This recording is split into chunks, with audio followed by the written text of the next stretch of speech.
Look at these guys here. I think they just had a disagreement. At the beginning of most disagreements, there is likely misunderstanding. Misunderstandings are easy to come by and often fueled by lack of information and conclusion jumping. Now, you've heard of conclusion jumping, haven't you? Well, it's when I formulate a conclusion without having all the facts. And instead of being patient to gather those facts, I formulate my own story and my own conclusion.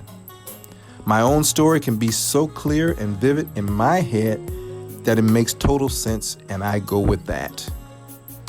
I've heard cases where people got so angry about the conclusion they create in their own head that they decide to never speak to the other person involved again. It's pretty crazy. Now, of course, that's not always the case.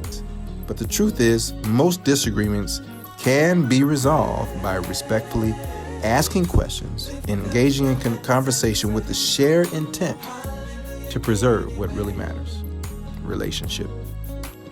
The ability to defuse a heated argument or discussion is simply called reasoning. Reasoning skills can be acquired with just a few key components. Those components are patience, selflessness, and the desire to listen and to empathize. Now, sometimes we have to be willing to agree to disagree. That's just a matter of fact, in an effort to keep peace. My mom used to always say, we have 2 ears and 1 mouth to remind us to listen twice as much as we speak. Pretty good advice. That's hard to do, though, sometimes. But if we keep focused on what really matters and discipline ourselves, it can be done. Now, let's face it, we're human beings with differences, so disagreements are part of everyday life. There's actually benefit in disagreeing with someone. Iron sharpens iron. You've heard that before.